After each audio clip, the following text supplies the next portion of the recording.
Okay, boys and girls, enough of this other stuff that I've been doing today, like moving that big pile of stuff, and was about to move that tin, but it occurred to me that I need to, in order to be a full, well-rounded person, I need to space out my day with some hot rod stuff. So I thought I'd tell you guys a little story. Once upon a time, that's the way this story starts, there was a guy, and this guy thought it would be cool to have some chromium plated louver looking hickeys on the hood of his Rambler.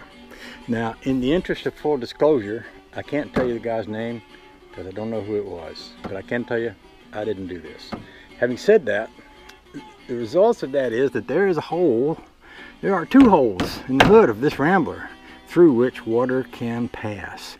And once upon a time there was a guy who had possession of this car, and I'm not going to tell you who that was either, but he had a friend who told him that instead of having a breather like this, he should get one of those cool looking breathers that's all foamy on the top. And he did, and he put it on there, and he didn't give it much thought until rain came down through those holes and went right down in that carburetor and literally filled the motor full of water. So what I did after I put this engine in this car is I cut two pieces of plexiglass to slide up under here with the idea that someone could look through these holes and see that this was obviously something bigger than a regular Rambler motor, and it would keep water out.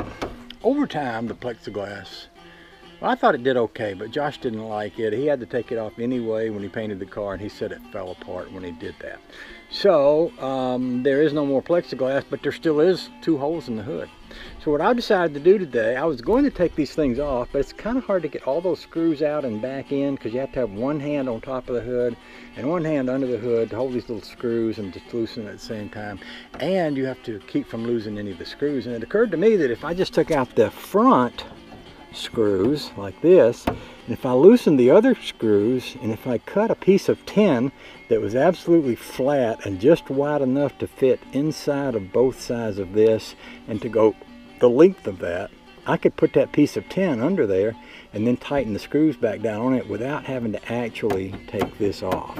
So that's what I'm doing here right now. I am loosening screws. I'm going to loosen screws on both sides. I'm going to get a really good measurement. I'm going to cut me a piece of tin. I'm going to try to slide it up under there. And if that works, the problem will be solved. And if it doesn't work, we'll have to do something else.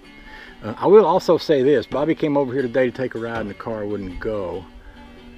The choke wasn't working right. And when we went to touch the little black modulator valve, the one that has wires that run to it, it was hot, and I mean hot to the touch. So I took both those wires up, taped them up, we wiggled the choke around and got it running.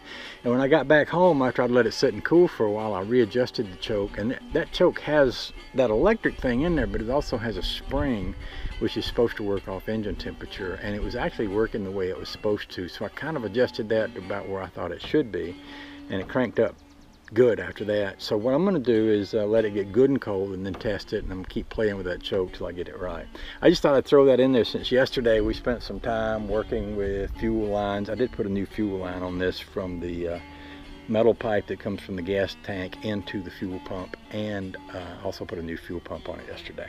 So enough said about all of that. I'm going to prop y'all up over here on the side of the trusty old Ford truck, and I'm going to go over there and try to loosen them screws without taking them all the way out, which requires a hand on top and a hand on the bottom of the hood. And I'm going to hide my belt buckle. My daddy taught me this when I was a young feller. He said, don't go leaning over no car fenders with a belt buckle on because you'll scratch the fenders. There's that.